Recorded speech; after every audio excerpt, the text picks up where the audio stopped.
Hello বন্ধুরা, কেমন আছো? আশা করি সকলেই ভালো আছো। আজকে তোমাদের জন্য একটা নতুন রেসিপি নিয়ে আসলাম। কড়াটা গরম হয়ে গেলে দিয়ে দিতে হবে তেল।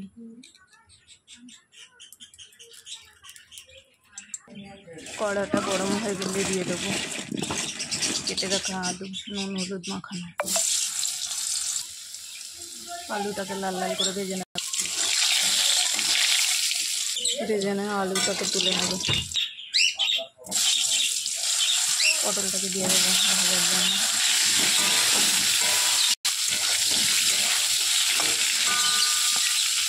পটলগুলো ভাজা হয়ে গেছে, এবার তুলে নেবো। তেলটার মধ্যে আর একটু তেল অ্যাড করে দেবো।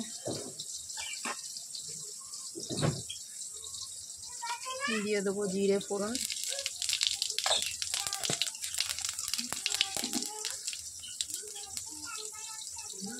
জিরেটা ভাজা ভাজা হয়ে গেলে দিয়ে দেবো পেঁয়াজ কুচি।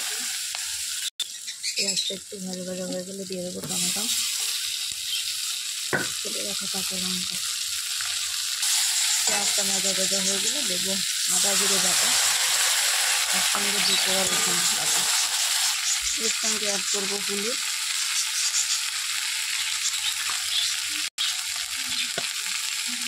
নুন পরিমাণ মতো,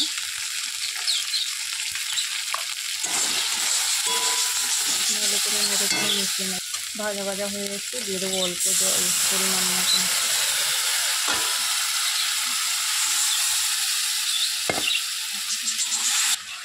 মশলাটা ভাজা ভাজা হয়ে গেছে, ভেজে রাখা আলু আর পটলগুলো দিয়ে দেবো,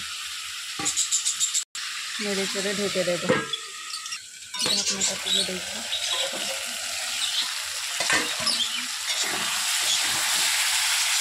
নেড়ে চেড়ে এবার জল অ্যাড করে নেব।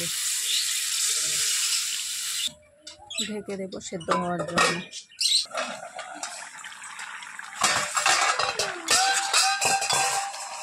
তরকারিটা আমার কমপ্লিট, এবার নামিয়ে নেব। নামানোর আগে একটু গরম মশলা ছড়িয়ে দেবো।